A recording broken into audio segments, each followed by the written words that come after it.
Agent Power Huddle is a daily jumpstart, giving you all the tools you need to create an amazing real estate career. Led by top experts in the field, you'll learn how to sell more houses in less time while creating the life you want. Welcome to the Agent Power Huddle. Good morning. Good morning. It's Friday morning. How many of you are feeling great today? How many of you are feeling like May is upon us? The real estate season is hit. Is that happening to anyone else? Because I just feel like the last couple of weeks of real estate season is hit hardcore. Like, okay, all right, run around like a chicken with my head cut off here. So I'm glad to be here. This brings me a little bit of like stability. Hi, everybody. I see Carrie. I see Angel. I see Jean. And everyone else is a blank screen. You know, I did this exercise last week in one of my coaching classes where I started teaching like this with my screen off. And it feels really weird, right? Because like you can hear my expression, but like when you can't see me and you can't really like gauge like my interaction, it feels very weird. So just think about that when you're on a call. This is kind of how it feels for the host. So if you could turn your cameras on, I would love that because it does actually feel a lot better when I can see your beautiful smiling faces. Okay, so let's get into this. Today I want to talk to you, actually, let me back up. Last week, we talked about my listing system, how I bring a listing live, right? And really, like this stems, we want to go back to the basics. This stems from the book called Raving Fans. How many of you have read this book? I would highly recommend it. Raving Fans is all about systems. Raving Fans is all about having consistency in your business, and you do that by creating systems that essentially make the level of service that you provide an expectation because it happens, because it's systematic. It happens all the time. And so I'm going to tell you that this book was actually given to me my very first day in real estate. The very first meeting I ever had with a lender partner gave me this book. And she said that it reminded her of me, mostly because of the way that I speak about customers and clients. But this book has been the guiding force in a lot of what I do. So I'm a huge systems person because of this book. So I would highly recommend you read this book if you have not. Okay, so anywho, back to what we are teaching today. So we talked last week about my listing system, about how like I get people to the market. And part of my little intro to today's call was if you want to be a better listing agent, you have to be the best buyer's agent. And there's a few reasons I say that, okay? Because A, if you've never sold a house, if you've never even helped someone navigate someone through a contract, it's going to be a lot harder to navigate getting somebody to the market. So there's that. But B, if you can manage implementing systems and consistency and advising your clients on the buyer side, it is a lot easier than when you have to do it on the seller side. So the best buyer's agent you can be, you are going to make an even stronger listing agent. My first listing was only after I had helped 10 buyers. My first year was all buyers. Buyers. That's what I did. I learned to be an expert at negotiation with my clients. Because really, you guys, we're not really negotiating with each other. Do you all believe that? Like when you're on the other end of a deal, you're not negotiating with the other agent. You're negotiating with your client to see to try to get the end result that you already figure is going to be best for them. If you've done a good enough job on the front end doing the consulting, right? Your job is to negotiate with your client to get them to do what you think they should do to get that result. Okay. Now, the better you can become at negotiating with your buyers, I guarantee you're going to sell more listings. You're going to get more listings, and you're going to just attract more business. Every buyer is going to become a seller in the future. At some point. I mean, let's say, like, I shouldn't say that. Most buyers are going to become a seller in the future unless they decide that they're just going to live in their house forever. But most people will probably sell in the future. And so if you can create that amazing experience for them on the front end, they're going to think of you when it comes time. Like I've sold over 150 homes, and of those 150 homes, 30% have resold, and only one of those have not sold with me. So I will say that it's really important to master this. So I'm going to show you just a part. My buyer system is very, very complex. But today I'm going to show you just a little part of what I do to help ensure that my buyers are getting the best level of service that they could possibly get, because I want to deliver an exceptional service every time. Let me back this up with one more story. One more story, and then I'll go into it, okay? So this week, Bruce Nordstrom passed away, and that might not mean anything to anybody else, but it means a lot to me because I grew up in Nordstrom. And the one thing I learned from Nordstrom was to leave it better than you found it. Bruce Nordstrom actually wrote a book called Leave It Better Than You Found It. So I will tell you, when he passed away this week, I was like, ooh, okay. Like, I am so thankful for everything I learned because I worked at that company that is all about leaving it better than you found it for 12 years. So that's really where my love for good systems comes in, is that I just know how important they are because I've seen it time and time and time again. Okay, now on to the good stuff and why you're really here. I thought I had all of the slides that I needed pulled up. Apparently I didn't. Let me pull up one more here. Bear with me.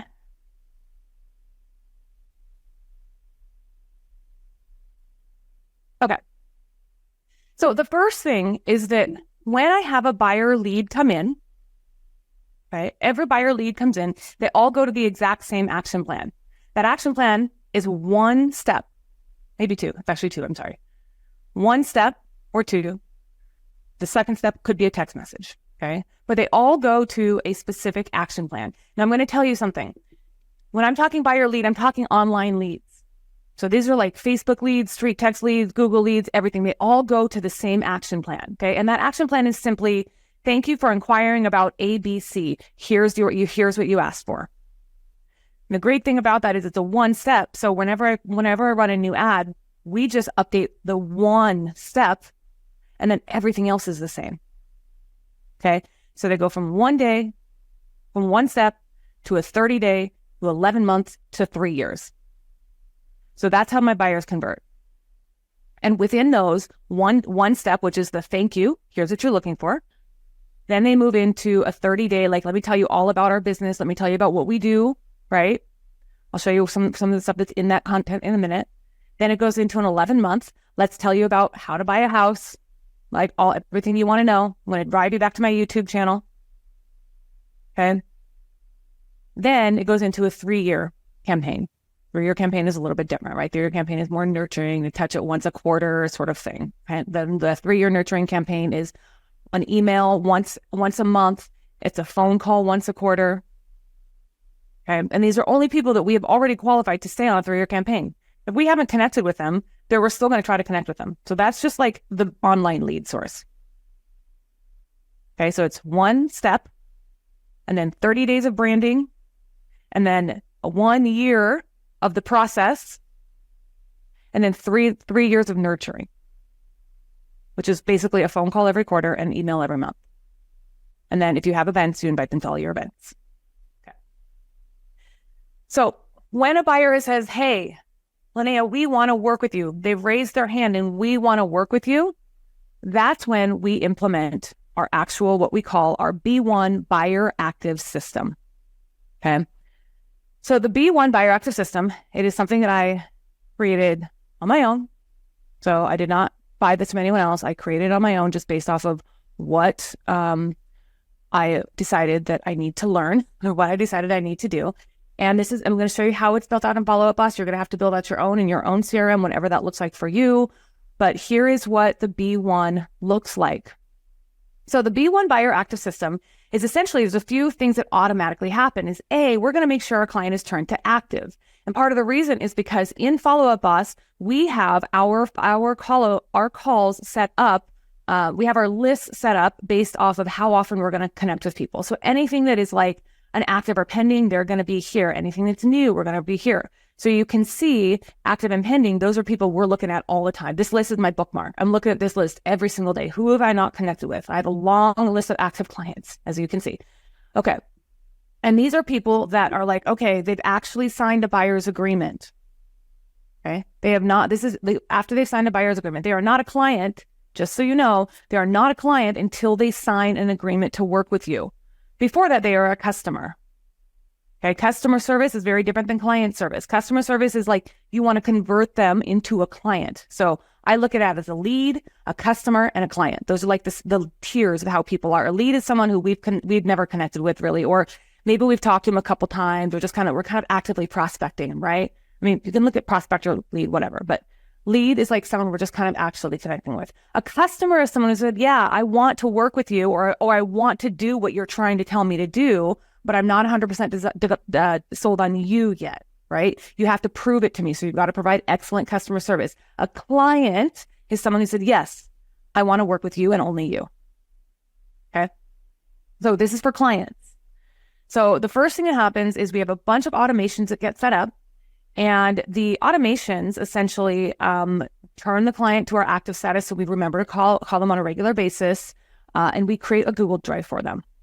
If you've seen my Google Drives before, you know that I'm pretty particular about them, mostly because I firmly believe in the power of having your clients have full transparency into everything that you do, right? So I don't hide anything from my clients. I don't hide notes from them. I hide literally nothing from them, literally nothing. So what happens is when a client signs a buyer's agency agreement, they automatically come into what we call active buyers. So these are all our people who are active, who have active buyer's agreements signed with us, whether it be me or my team. And we work everything in here. So we literally have everything. Their pre-approval letters. We have all of our notes in here. I record our calls. I record our onboarding essentially. So we have an onboarding call where I'm going through all of the buyer's agency pamphlet, right? So I give them everything that we need to have legally signed in Washington State up front, and it is on a recorded call. And then the client gets a link to that recorded call. And the reason why I record that call is because if there's ever any questions later, it's going to help save me a little bit more time and explanation, right? Because I train them. You got to train your clients. I train them, hey, this is going to be recorded and this is totally for you. So here you go, right? And they love it. They love it. I've literally had clients come back to me and ask me, oh, you remember 5 minutes into the video, you said this? Okay, can you I have one more question about that. Okay, so it makes your conversations much deeper and it gives you much more ability to advise your clients versus just trying to get them through. Make sense? Okay, so that is what that looks like. So they get a Google Drive link, or we set them up with a Google Drive, and then we send them an email. Okay, so they get a buyer welcome email. Let me show you what that looks like here. Should have had more tabs open. Oh, well, it is what it is. Okay, follow up boss, admin, email templates, buyer welcome. Here we go. Okay, so buyer welcome email looks like this, where they get, it's a template, whole template. What I do in here is we have to go and we have to paste in their Google Drive link. So I just showed you the Google Drive. We paste that in there, right? Here is a video, a playlist I have on YouTube. How many of you have a YouTube channel? Okay. How many of you have your playlists on YouTube, which is like buyer, seller? Okay. Drive your clients back to those. I don't use those as a funnel or anything. I know that sometimes people like to use those as funnels. I personally don't. I personally feel those are way better for converting people long-term, and they serve a dual purpose of helping you find leads on Facebook, or I'm sorry, on YouTube. So I will say there's a power time and place for them, but I drive all my clients back to my seller playlist or my buyer playlist, really depending on what it is, right? And the great thing about that is that now if I'm putting everything in one spot in YouTube and I'm driving people back to that channel and they subscribe, they're going to get an alert when a new video comes up. And if it pertains to buying and selling, they're going to have it right there. So that way, if I'm doing like a market update, for example, I don't have to find 1,000 emails that I had a market update in. How many of you have done that before? Like market update on this drip campaign, market update in this drip campaign. It's like, it's you can't manage it. It's literally not manageable. So we just put it on YouTube and then drive them to it. Okay. I'm going through this kind of fast. So if you have questions or clarification, just let me know. Okay. So then what we do is we actually give them a copy of a blank offer. And what I've done is I pre-recorded a blank offer. And these are just the basic addendum, right? So the addenda. These are the basic addenda. So it's like our inspection contingency, our financing contingency, our optional clauses. Like they're just the basics. Anything that's more like, complex inside a file is not in this video. It's like the form, I would say, I'm gonna tell you all the form numbers. You don't care. If you're not in Washington, you don't care. It's the purchase and sale agreement, the financing addendum, the inspection addendum, the optional clauses, and then I believe I also have in here the lead-based paint, because that is pretty relevant in a lot of cases. And it's just literally me walking through a blank packet. So I have a blank packet that we store in our buyer guide here, blank buyer contract. And it's literally me just walking through the blank buyer contract. So what happens is this is here. So they're told up front, I need you to watch this video. And I also want you to take a look at the blank contract that's in your Google Drive.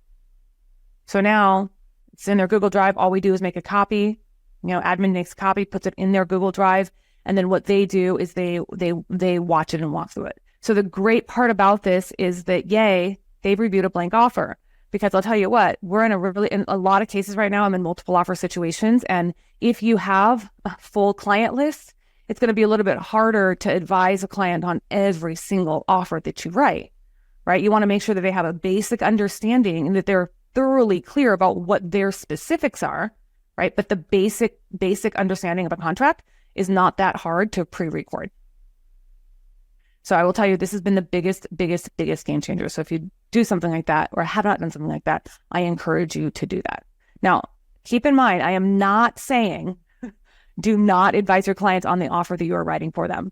I'm not saying that at all. What I'm saying is pre-record the basics so you don't have to go through and explain to them line by line by line by line. Because a client does not have any idea what line 1 on a purchase and sale agreement is unless you tell them. And if you have to do that for every single offer that you write, it's going to take you a lot of time. Okay. So I just am like, I'm going to pre-record all that basic stuff. And then we go in there. So their specific offer is now I just give them basically what they update and reference them back to the video they watched in the first place. Make sense? Okay. Cool. Love it. Okay. So then, let me go back. Where are we? Okay. So then what happens is now we actually have a couple of automated emails that go out. And the automated emails, these are just, because right away they're not, some people are ready to buy right now, but some people are going to take about a month. Some people are going to have to show a few homes. I've only had one client, and all the clients I sold that I showed one round of homes, and they bought the first one that we looked at. And I made them look at the other two. He knew from the pictures online he wanted to buy that home. And I made him look at the other ones because I was like, let's just make sure, right? It's the only time. Most of the time people are about 30 days-ish, right? Like you have to take them out a few times before they're ready to buy. And so we have some nurturing emails that go out in here that actually just explain a little bit more about the buying process. So they're getting education on the buying process from us as we're showing them homes, as well as from emails. So it makes it nice and easy, right? So I'm not forgetting anything, which I love. Then what we have is we actually have, we use Client Giant. Cyan, if you could find the link for my Client Giant affiliate, would be awesome, and put it in the chat. Client Giant, I'm going to tell you, is amazing. Okay, it is the one tool I have used since I started in the business 6 years ago. I signed up for Client Giant right away, and I use it every time. I know I've talked to a few of you about this. Cyan's going to put the link in the chat. If you guys want to take a look at it, I would love you to use my link, because here's what I'm going to tell you Client Giant's going to do for you. It's going to remind you to connect with your clients once a quarter. Okay. It's going to help you not have to worry about, should I buy them a house hunting gift? Should I buy them a just listed gift? Like, it's going to do it for you. So all that happens in my buyer system is that step 4 is that my admin goes in and she orders the Client Giant toolkit for them. And that's it. And then they're already set up. Okay. It's literally the best investment I've ever made in my business. So she'll have that link in here for you just a second. But I will just tell you, if you can, Dan, like, yeah, Client Giant, I'm telling you, it's amazing, you guys. It's literally the best investment I've ever made in my business. $99 per customer per year. So I think I pay $4,500 a year right now. I don't put every single person on it. It's literally like the clients that I know are going to come back, or they, like, for example, if a client moved out of state, they're not going to be on Client Giant, right? It's the clients that, if they just sold a house and decided to rent, they're not going to be on Client Giant. It's literally for buyers, mostly. I have a couple sellers who've sold their second home and they're still here, so I put them on it, make an exception. But most of my buyers will go on it. Like, it is literally the best investment. Okay, so, and you don't pay for it. It's not, you don't have to subscribe to it. You only pay if you have clients to add to it, and it's going to help improve your referral business. So anyway, there you go. There's my little spiel about Client Giant. Okay, Sign up for Client Giant. That's the only one thing you take away from this call. Sign up for Client Giant. Okay, here we go. Okay, so then we have an intake form. I showed you the intake form last week, but the intake form essentially is asking questions about like, tell me what kind of coffee you like. Do you like wine? Do you like beer? What do you like to do? There's a lot of reasons I like these, right? Because I do client events. So twice a year, we do a major client event. We have one coming up in October. And the reason I do the intake form is because the intake form is going to help me understand, what do my clients actually want? Because I have no one in my database who likes coffee, for example. Okay, that would be weird. But let's pretend I had no one in my database, no one in my client list who likes coffee. And I did a big event at a coffee shop. That's literally going to miss the mark with every one of my clients. So that's why the intake form is super important. So we have them fill out an intake form. Then from there, it's all pretty much automation until we get like them in contract. And once we get them in contract, then we move them into our next automation, which is B2 client under contract, which is right here. Buyer pending is our next automation. So they go from active into pending. And then in pending, there's a bunch of steps that we do here. Okay. So we have some emails we fill out. We have some contract specific dates that we need to fill out into our custom fields and follow-up box so we can manage it in the right transaction management system. But then while they're in contract, we also have some nurturing emails that go out. And all of these nurturing emails are based off of Washington State process and rules. Okay. So you have to create something for your own. But we have these nurturing emails that go out, and it goes out until I turn them off. They're going to keep going out until I turn them off. But the reason why we have that is because, again, right, they're learning more about the process and what to expect, because I'm not always going to remember to remind them every single time. But they're going to get an email and they're going to be like, oh, can you tell me more about this? Right? So you're going to have your clients help you remember to call them. So this is what happens. And once they're in contract, we're doing our transaction management, then they go on the long-term follow-up. Long-term follow-up includes Client Giant. Okay. Client Giant. And I'm going to tell you a secret. I don't give closing gifts on the day of. I've heard so many people ask me, what do you do for closing gifts? I'm going to tell you, I don't do a closing gift. Here's the reason why. Because on the day of closing, there is a million things that they're doing. The last thing they want to do is have one more thing that they have to pack. Okay. So what I do is I deliver a closing package the week after they've moved in.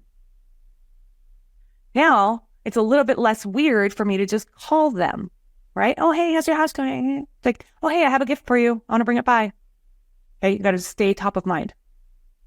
And by the way, I didn't even mention, throughout this process, we've already asked them for reviews 6 times before we get to closing. 6 times. And the reason why we ask them 6 times is because when are people going to give you reviews?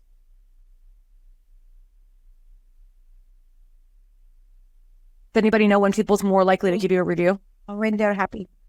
When you ask for it, they don't volunteer it. Sometimes they don't, but 2 correct answers. Yes. Dewey said when they're happy, and Jean said when you ask for it.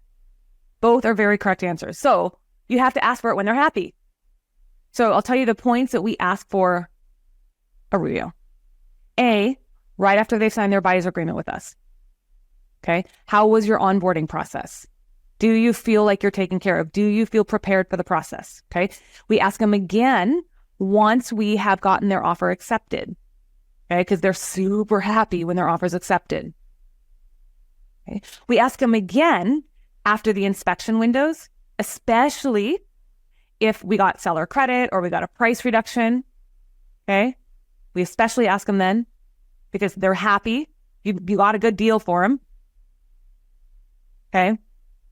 We ask them again, right? It's like right as we get the clear to close, we ask them again because they're happy. We're going to close on our home, right? We ask them again a week after they've closed. We do not ask on closing day. Do not ask on closing day. And for the same reason I don't deliver a closing gift on closing day. Okay. Then then we'll go and we'll ask again afterward. So a week after, and then usually about 2 weeks after that. So 3 weeks after closing. So we've asked 6 times. And to answer your question, if they provided me a review on Google, do I get another review on Google? No. Then I try to get them to put me a review on Zillow. Then I try to put a review on Realtor.com. Okay, I don't have a lot of reviews on Realtor.com. I'm not very good at that part. Okay, I'm really good at the Google part. Okay, because Google is my go-to.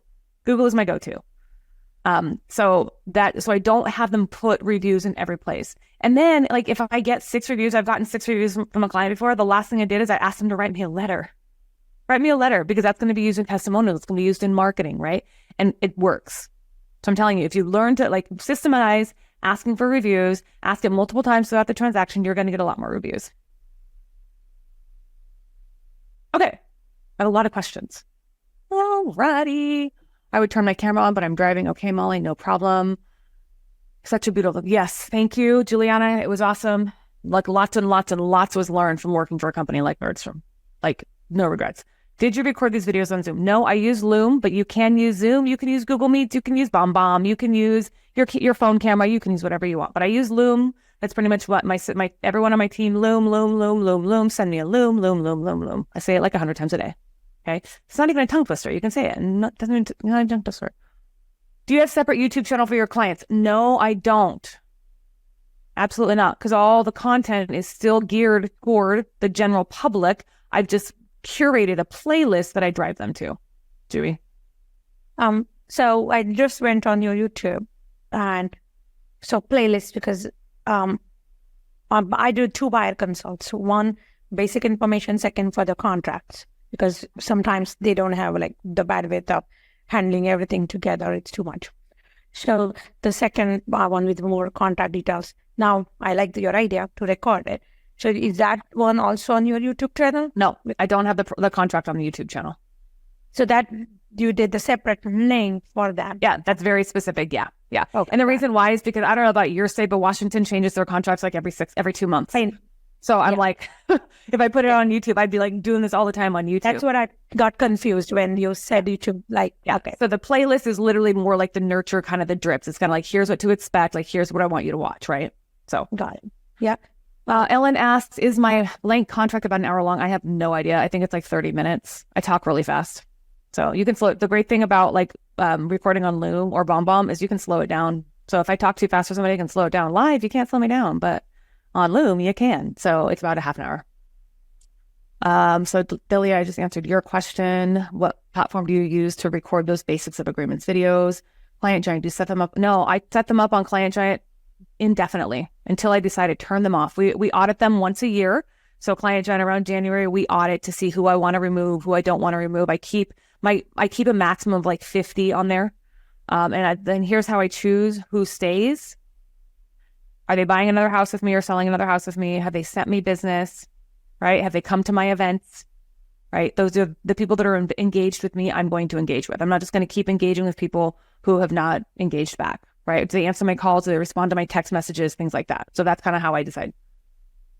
Okay. Takia's asking what type of nurture emails. So the nurture emails are like, while they're in contract, it's more like more emails about explaining the process. So like what to expect after an inspection, what are the results of an inspection, because there's basically three results, 3 responses to an inspection, what to expect. And they're all timed kind of accordingly with how they would fall into the process, right? Like what to expect from the appraisal, what to expect in underwriting, just things like that.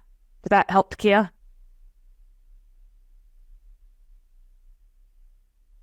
I assume yes. Okay, great. Oh, there she is. She's off mute. No? Okay. Juliana's asking, is that closing package from Client Giant or specific to them? So it is specific to them. So that's why the intake form is important, because the intake form is going to tell me what do they like. I ask questions like, where's your next vacation?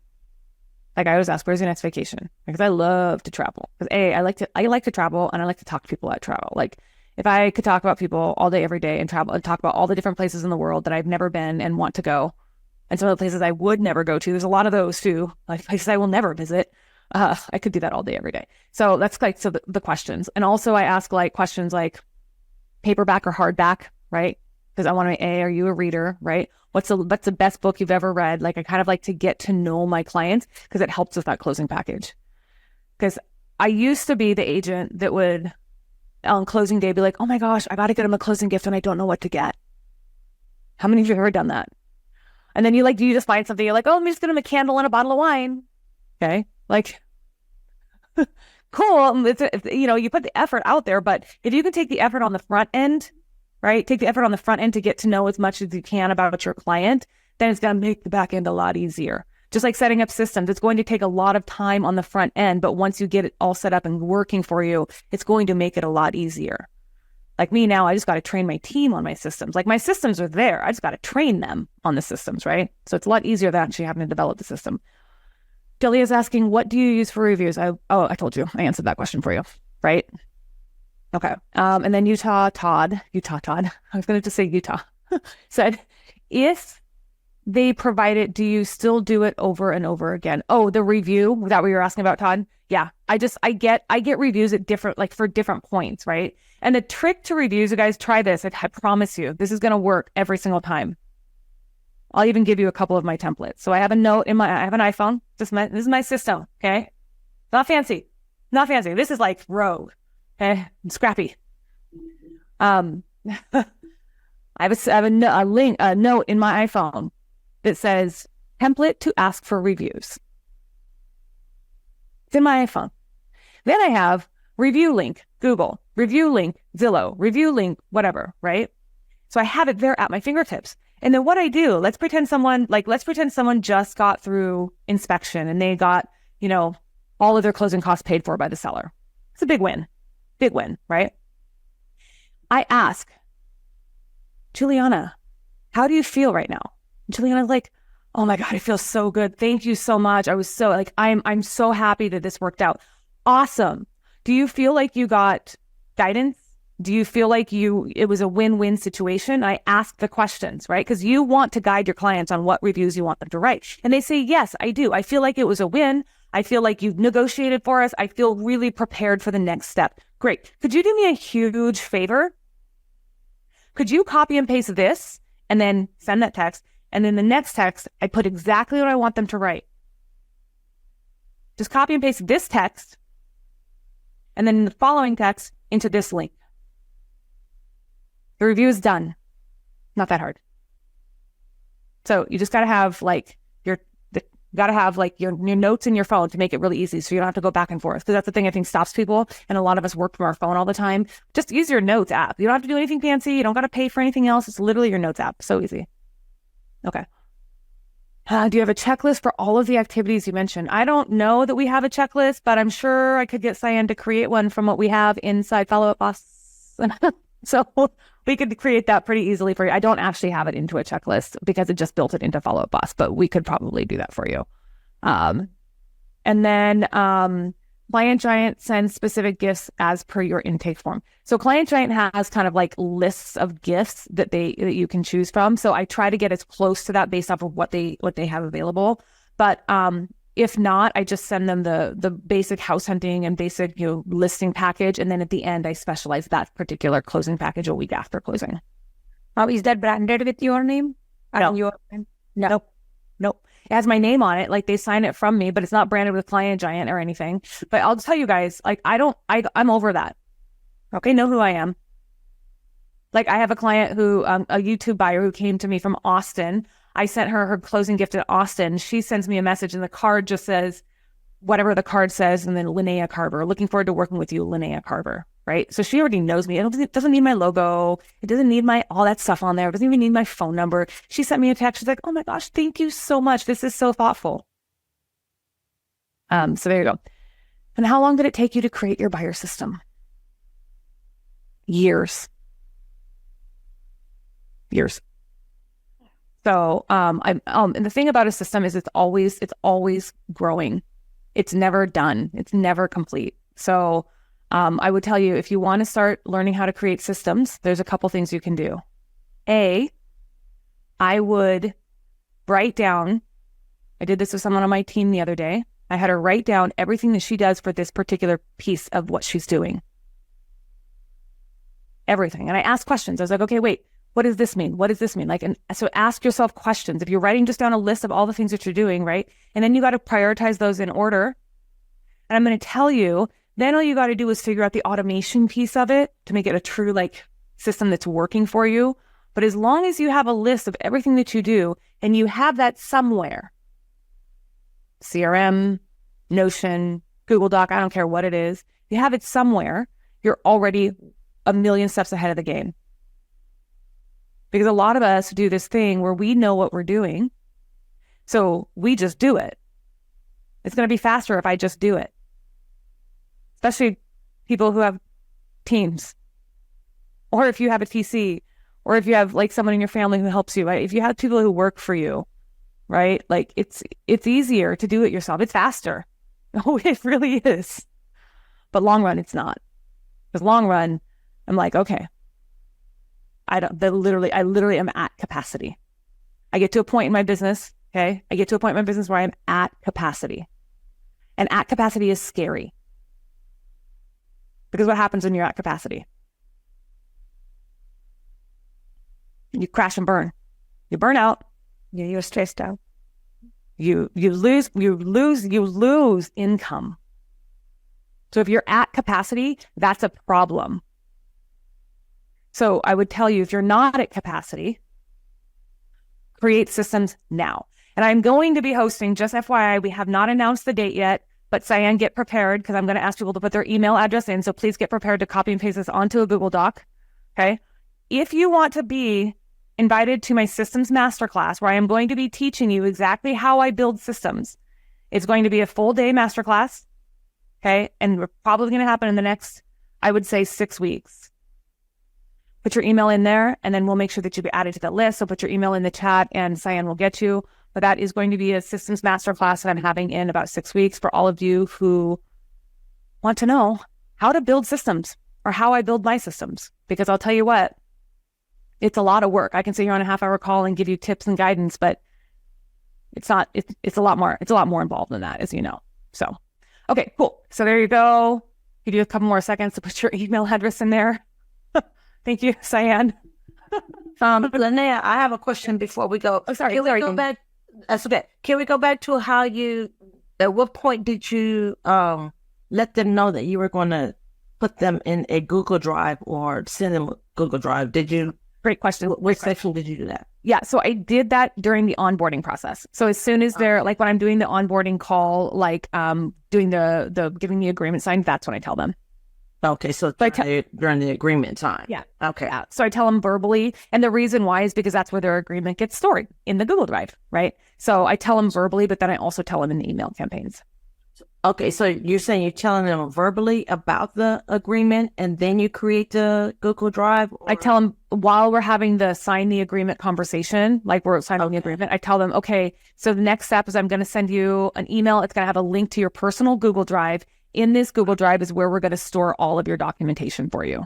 Awesome. So, and then that same kind of verbiage goes out in the first email. Awesome. Okay, gotcha. Cool. All right, everyone. I hope this was helpful for you. If you have any questions, you know how to find me.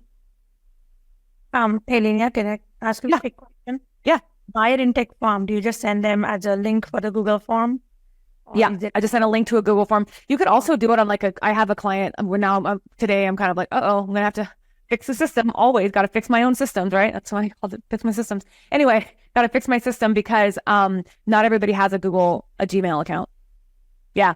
So I'm going to figure out that solution for that. So I would say if you're going to do an intake form, do it on a spreadsheet, like an Excel spreadsheet or a Google sheet, something right now.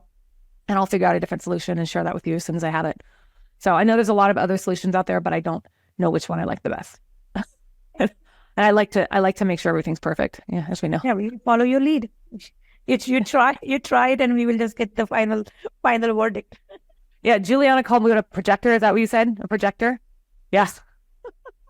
It's you're such a projector. I always got to make something better. It's just who I am. Takia, sorry, you have one more question. Yeah, my question is, children, clean a little bit, yeah. It's kind of muffled.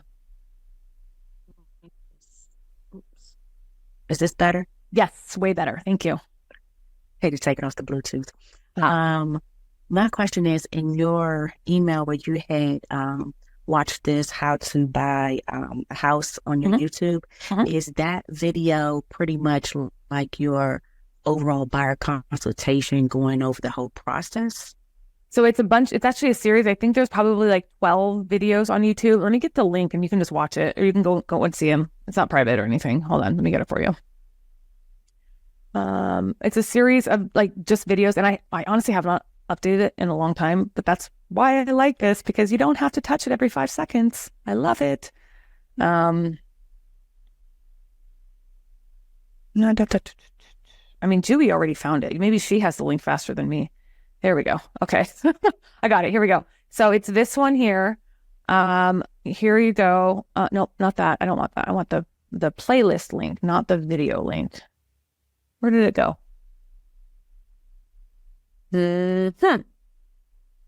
Oh, there it is. Oh my gosh, I can't even find it in my own thing. View full playlist. Something area, and you don't even know How do you save a playlist? Does anybody know? I can break down it. How about this? How about I just give you this link? Maybe this is it. I think this should work. There you go. So that link right there, I think that's the link. Thank you. Or Julie's got it too. Thanks. So that's the videos that we have. Like, it's a series. I think there's like 10 or 12 videos in there, like 10 steps of buying a house, 10 things to avoid, how to shop for a mortgage, how to write an offer, and then I have some older stuff in there, like appraisal versus inspection. What's the difference? Things to look for in your real estate agent, how to maximize your credit score. What's the difference between a pre-qualification and a pre-approval? So it's all like videos that like people ask all the time. And I was originally using it as marketing on Facebook, or I was doing like a funnel and driving people to the funnel, but I just decided instead, this is great content for my actual buyers. So it's not like you'll know it's very general. Like, this is Lynea Carver with eXp Realty, et cetera, et cetera. So hopefully that helps. Yeah, thank you. You're welcome. Julie's asking, have you had someone reach out to you to do your YouTube videos, like edit them every day? Have I had anyone reach out to me? Due to my real estate videos? Yes, I have. I've closed 15 deals from YouTube. So I get about 2 calls a week from YouTube, and I haven't even put anything out on YouTube other than listings in the last, 6 months. And I just get calls. Like I got 2. I have one YouTube buyer who's in contract right now. I have another one that just reached out the other day. We're doing a buyer consult next week. So yeah, I definitely get a lot of buyers from YouTube and sellers. So that's from them just searching directly? Yeah, I don't know. They're either looking for how to buy a house, or probably looking, like, the thing with YouTube is very like area specific. So everyone that comes to me, they're coming to me because they're looking in Bonnie Lake or Lake Taps. And so because all of my videos are like Bonnie Lake, Lake Taps, so it's all very SEO specific. So, which is nice, because for buyers, I would rather just work in my little 5-mile radius than all over. I could go anywhere, but no, I like to stay in a little 5-mile radius for buyers. Cool. All right, everyone. Thank you. Sorry, went a little over today. I will see you next week. Have a great week. If you'd like more information or to get connected to the Agent Power Huddle, join our free Facebook group. This call was designed for the agents in our eXp organization, but open to any agent from any brokerage. If you're a guest and you're interested in learning more about eXp or our specific resources within the Agent Collective, reach out to the person who invited you to this call to get more info. Produced by the Agent Collective Media Network.